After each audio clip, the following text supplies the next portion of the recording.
This is Lewis Hart for Boxing Social in association with Empire Fight Store. Delighted to be joined with the master knowledge, Mr. Spencer Fearon. We've just had a very quite tasty press conference, I'd say, especially when it came to the top table. Did get a bit exciting. Other than that, how's things, mate? It was good. It was a pleasure to be here. You know what I mean? What the Kingdom of Saudi Arabia put together is absolutely fantastic.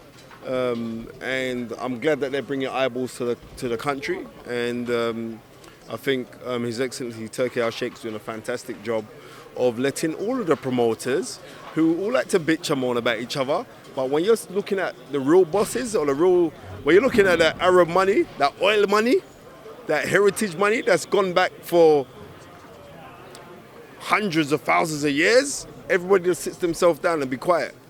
And I like that because now the fights that we as boxing fans would want to see, we're now going to get the opportunity to see them. I was going to say that I never thought we'd see the day where Eddie Hearn and Frank Warren are sitting on the top table together. Obviously, didn't really go back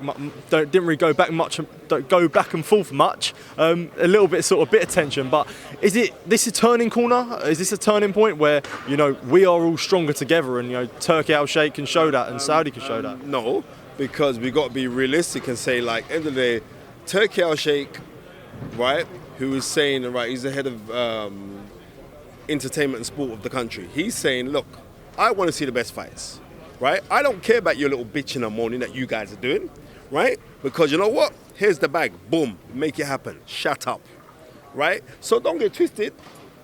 Eddie Hearn and Frank Warren are both big players in this thing. But let's be real. The grandchildren of Saudi Arabia have their pocket money is the wealth that's been amassed here. Remember, like, you have to look at the Saudi Private Investment Fund have half a trillion to spend in promoting the country. Okay? Let's be real now. So I think it's a beautiful thing. And loads of people who are kind of anti-Saudi Arabia and there and all that nonsense, they haven't been to Saudi. If they go to Saudi, then their perception of Saudi Arabia will change. I know because I've been there. But big up Gold Star Promotions as well. They extended some mad love to me for Tyson Fury 2 weeks ago when I went out there. And I have to big up His Excellency Turki Al-Sheikh again. I think it's excellent what's being done. I think it's excellent. We'll get on to a main event and chief support, but they can be both main events in themselves. Anthony Joshua takes in Otto Wallin. Deontay Wilder takes on Joseph Parker. Starting on AJ versus Wallin. Tricky test for AJ, do you think, with a slippery southpaw like Wallin? I believe so because of the style how he fights. Wallin is very clever at winning looking bad, right? And he can do things looking dull. And it's not like he's a one-shot knockout artist, because he isn't. But he's an accumulation puncher, and he's very artful.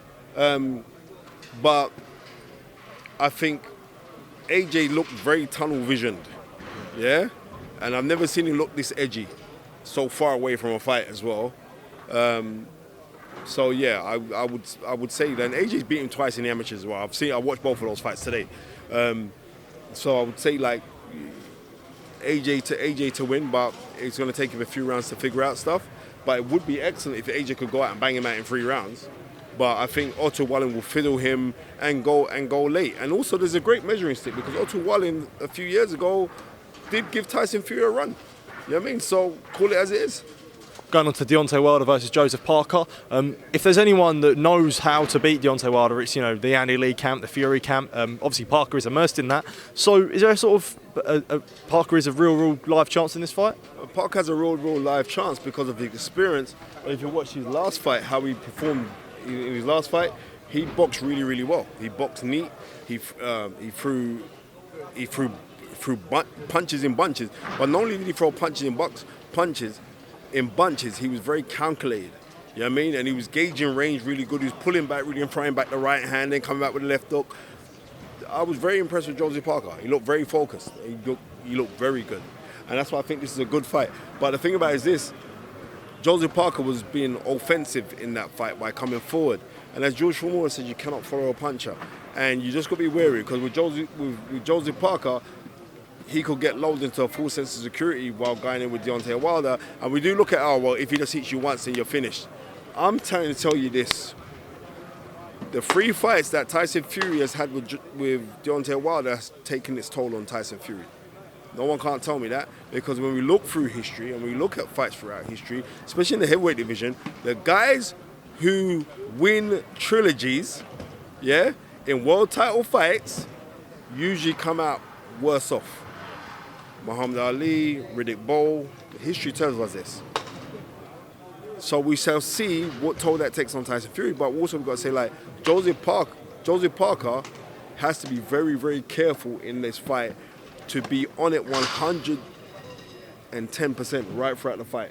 Because any moment he's switching off, his lights will get switched off. Jarrell Miller back on that top table. Always, him and AJ had a lot to say.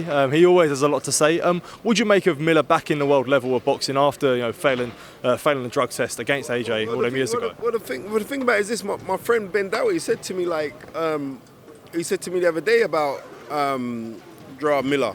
He said, like, what do you like when Jarrell Miller takes a urine sample? What is he? He said he can open 3 Boots chemists because of that what he's got inside of him. So, so it's. But regardless of that, we shall see what he does now. I mean, Danny Dubois, I like him. I like the family really well. He's trainer Don Charles, my very close friend. Everyone knows that. But Jarrell Miller, it was a pleasure that he was there at that top table today, because if he wasn't, it would have been dull. He made it live, he made it exciting. I ain't gonna lie to you, he did. Absolutely. Spencer, I just want to say thank you for taking time to speak to me. Always appreciate catch up with you, and I appreciate it. Big up Boxing Promotion. You just keep on doing what you're doing, man, because you're on the ground, you're everywhere, even when you're standing still, and I enjoy that, man. I enjoy your channel. Peace. Top man, thank you, mate. Cheers.